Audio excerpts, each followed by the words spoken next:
حد الشيء حنتر باو قبطو والله حضر قالي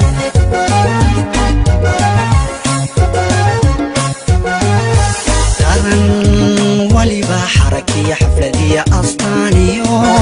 حلي باو قاري حس كمي وصبحا حرميو دبال ديقا حس كمي وصبحا حرميو دبال ديقا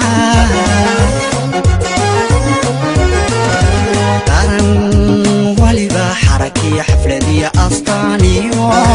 حلي باو قاري حس كمي وصبحا حرميو دبال ديقا حس كمي وصبحا حرميو دبال ديقا حرمي مدى دلقيني حسلوني ديسيو وحمدي برواقنا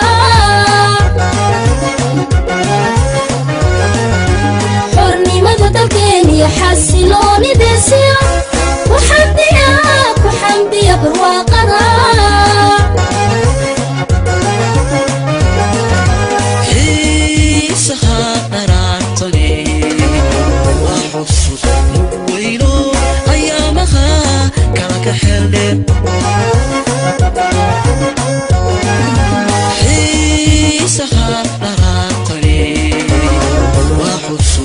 نويلو أيامها كاك حلم حسكمي وصباحا حرميو نبادقا حسكمي وصباحا حرميو نبادقا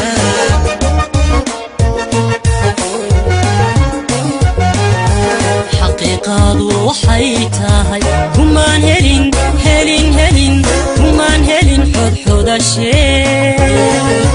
حنتر باو قواتو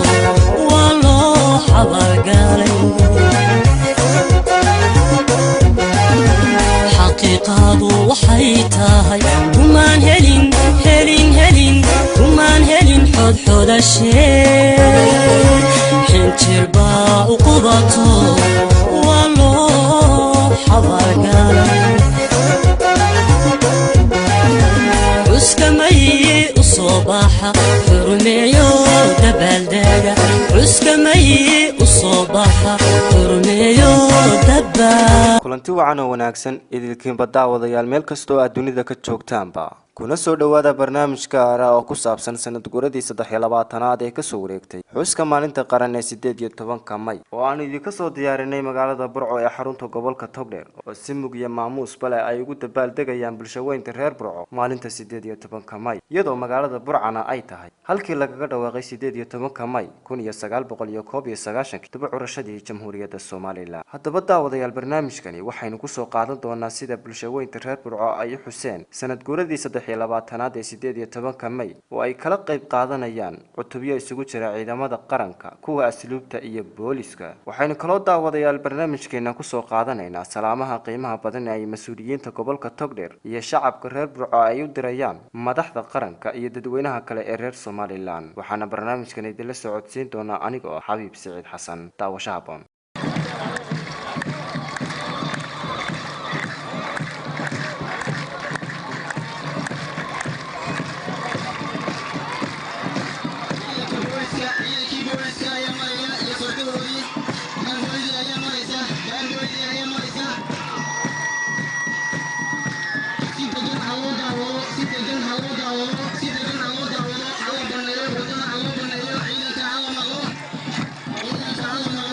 you.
والسلام على أشرف الأنبياء والمرسلين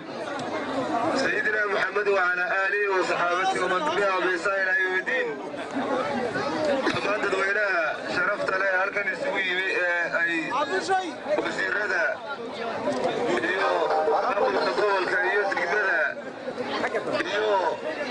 كمان أضياء شيء عقاشة أن يرى أهويوينك بعد وحبرشدة صحافة مدح بنان صحافة دورية إيو دمان ومدى غير برعاية هلكن السكوت تبو علينا. السلام عليكم ورحمة الله وبركاته. وحان هلكن كسوة مدينة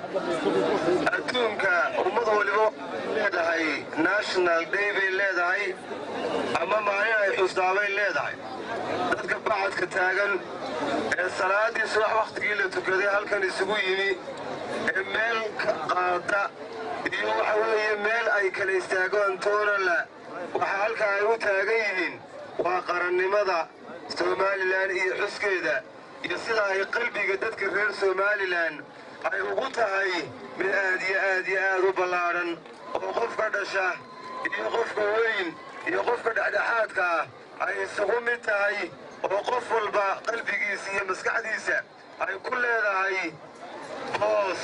aanay ka kici karayn. qarannimada Soomaaliland waa muqadas, waa mid aan la taaban karin, waa mid aan gorgortan geli karin, waa mid aan ka noqosho lahayn caalamka iyo dhammaan dadka mid aan laga noqonaynin oo ah mid aan gorgortan gelaynin oo mid aan la taaban karaynin sida iyaguna u ictiraafaan oo ay gartaan in dadkani uu doortay isagu adduunyada ilaahay. inta aynu qarannimada Soomaaliland meel dhow lagama helin, meel fog ayaa laga soo saaray. rag baa u dhintay, rag baa u dhaawacmay, rag baa u luga waayey, rag baa u indho waayey, rag baa u gacmo waayey, rag baa ku naafoobay. kuma jirto wax odhanaya waxa lagu helay si yaroo sahlan, ma jirto wax markaas suuro gelinaya hadallada caynkaasoo kale ah iyo in la miisaamo maga suurtagelis. waxay nagu joogtaa 50 kun oo inan oo aan curanin ayay nagu joogtaa. ka noqosho ma laha, gorgortanna ma laha. caalamka waxaan u sheegaynaa 1000 sano haddii ay gaadhayso Soomaaliland inay Soomaaliland noqonayso, weligeedna ay sidaa ahaanayso. ilaahay subxaanahu wa tacaala wax khayr qaba ayaanu ku rajaynaynaa. bacad baa tubantihiin, ma jeclina khudbadda dheereeyo. halkan waxaan salaan qaaliya uga diraya madaxweynaha qaranka Soomaaliland أحمد محمد محمود سيلايو iyo madaxweyne ku-xigeenkiisa iyo marwada koobaad iyo dhammaan golayaasha qaranka, dhammaan mas'uuliyiinta Soomaaliland oo dhan masab kasta ay yeeshaan, haddii uu yahay wasiir, hadduu yahay wasiir ku-xigeen, agaasimayaal hadday yihiin, wadasaaba hadday yihiin. waxaan salaan gaara u diraya iyagana xildhibaanada labada gole. waxaan salaan gaara u dirayaa golayaasha deegaanka ee cusub ee lasoo doortay. weliba waxaan salaan laba ilaawan halkan ugu diraya saaxiibadayda mayeerada ee degmooyinka. waxaan leeyahay reer Burco waxaa laynagu yaqaanay maanta oo kale inaynu abaabulkeenna iyo waxa weeye xuskeenna maalintan uu noqdo uu yahay maalin meel inagaga taalla innagu gobollada somalilan ama somalilaanta kale oo dhan waxaynu kaga duwannahay qarannimada somalilan burco waa meeshii dhashay waa halkii lagaga dhawaaqay waa halkii ay ku unkantay innagu waxaynu nahay haddii aynu nahay reer burco jifida somalilan maalintii 31 May lasoo galay Hargeysa. May waa maalin nagu weyn waxaa hogaaminaya xilligaa oo ka ahaa dagaalkaana saxeexay madaxweynaheena maanta jooga Axmed Maxamed Maxamuud Siiraayo. May waa maalintii aynu magaalada gobolka Togdheer gaar ahaan magaalada Burco kaga dhawaaqnay inaynu la soo noqonnay gobonnimadeenni. May juhdi aan islaahdo wad tegayo meel tobannaan guulood ayay noo leedahay. waxaan leedahay Burco gaar ahaan Burco markaaynu Somaliland ahaan ka hadalno waxaynu hiigsanaynaa oo aynu iyadoo waxayna tagtay xilliga dabadgeysa ama qabata mooyaane aanay cidina waxba nala qaban halka aynu maanta marayno daayarka joogtaan maydaan ogeyn ugu faraxsanahay inaan ka mid noqdo madaxweynaha qaranka Maxamed Maxamuud Siiraayo u soo magacaabay inay kala qayb qaataan magaalada Burco gobolka Togdheer oo ah madashii ugu horreysay ee laga dhawaaqay goor-isku-taagga ama dib ula soo noqoshada xorriyaddii 1960 aynu la tagnay koonfurta dib ula soo noqoshadeedii inaan kala qayb qaato gobolka Togdheer gaar ahaan magaalada Burco ayaana dheer tahay nasiib aan dheer tahay mas-uuliyiintii kale ee qaranka ee loo idmaday in ay kala soo qayb galaan dhammaan gobollada iyo degmooyinka kale ee dalka aad baan ugu faraxsanahay uguna mahad celinaya madaxweynaha qaranka inaan fursadda maanta halka u imaado 1991 bisha May ee aynu maanta joogno 18 waa maalintii ugu horreysay ee aynu dib ula soo noqonno kula dhawaaqno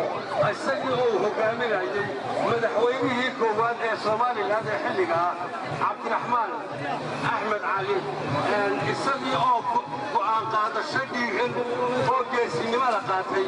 kuna ixtiraamayay rabitaanka shacabkiisa ayuu goobta kaga dhawaaqay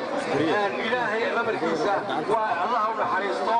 waan ugu mahad celinaynaa iyo aakhiraba caafimada ilaahay waxaan u weydiinaynaa jannada ilaahay u geeyo ninkii labaad ee xilkaan la wareegay ee xilka kala qabtay madaxweyne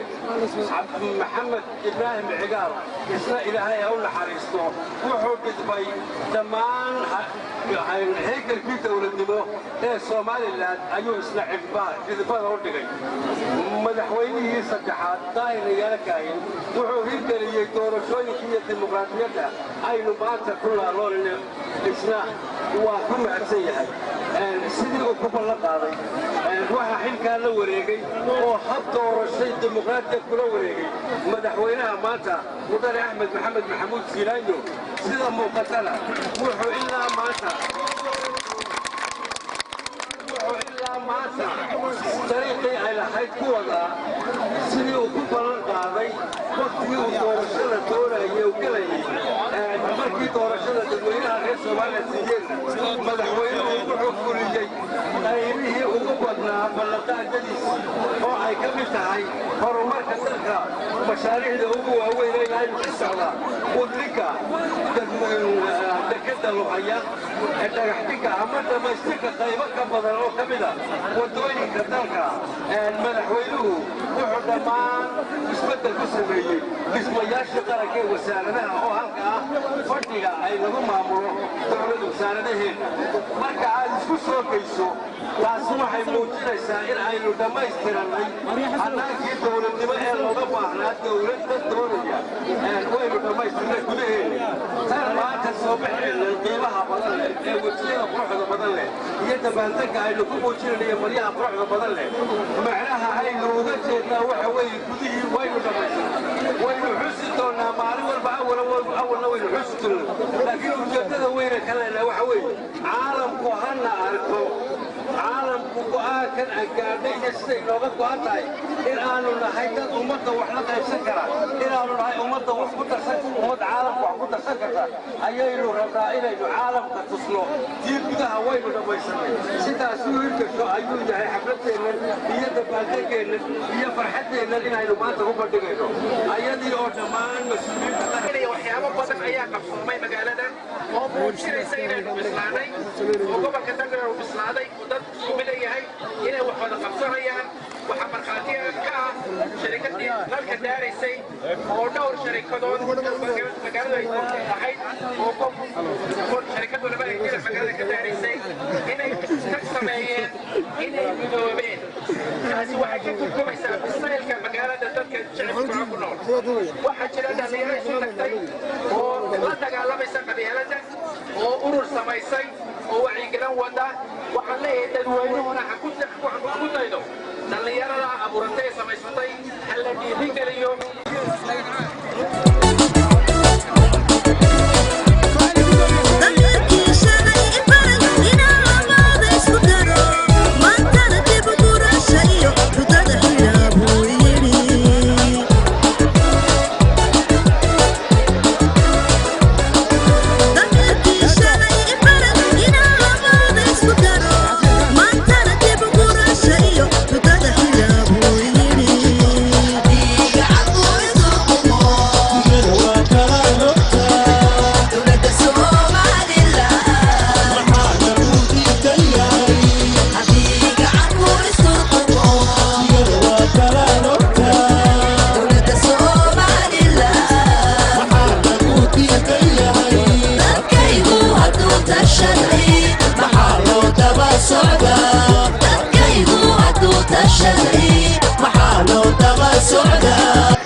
ومالنتي عديد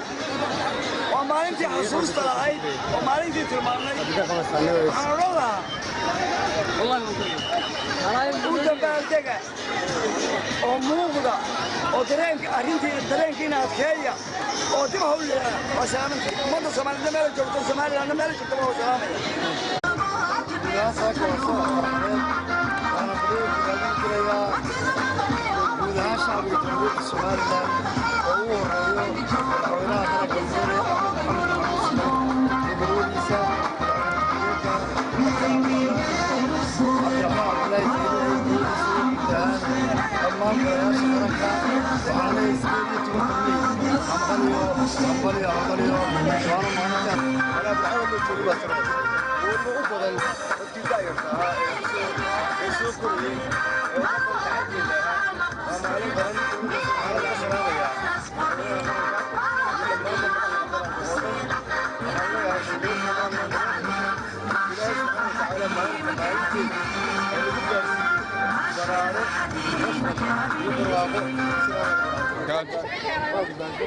maanta runtii waa maalin weyn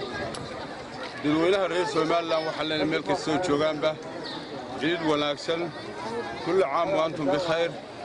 insha Allah ta'ala ilaahayna waxaynu ka rajaynaynaa sanadkiisa nabadgeliyo barwaaqo bash iyo horumar Allah inagu gaarsiiyo waxaan gaar ahaan dadweynaha reer Burcalayahay uska maantan 23 guurada 18 May ee la soo noqoshada qaranimada Soomaaliland waxa la Burca waa hooyadii dhashay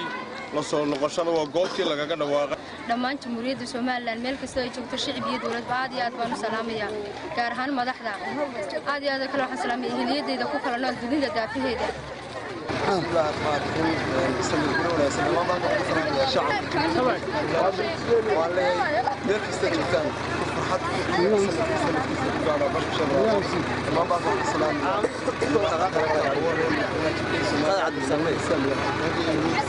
waxaan aad iyo aad u salaamayaa ciidanka qaranka oo gooyaha ka jooga dalkan oo inoo ilaalinaya nabadda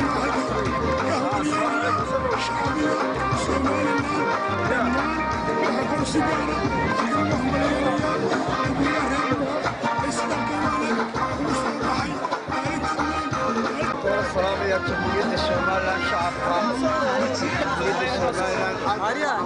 halkan waxaan ka salaamayaa dhammaan meel kastoo ay joogaan shacabka Soomaaliland gobolka Puntland aad baan salaamaya waxaan salaamayaa dhammaan ciidamada jamhuuriyadda Soomaaliland waxaan kaloo aan u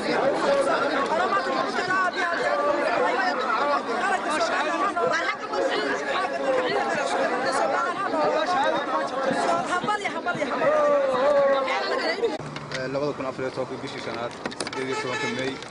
waxaan hambaliyay bogaadin u diray dhammaan bulshada qaranka Soomaaliland mas'uuliyiinta qaranka Soomaaliland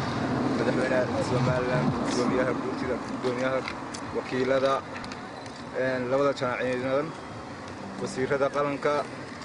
golaha sharci dejinta wakiilada golayaasha deegaanka gobolada Soomaaliland dhammaan dhalinyarada Soomaaliland waxaan leeyahay kuyiida farxad bashuush iyo barwaaqo sanadkiisa Ilaahay nagu gaarsiiyay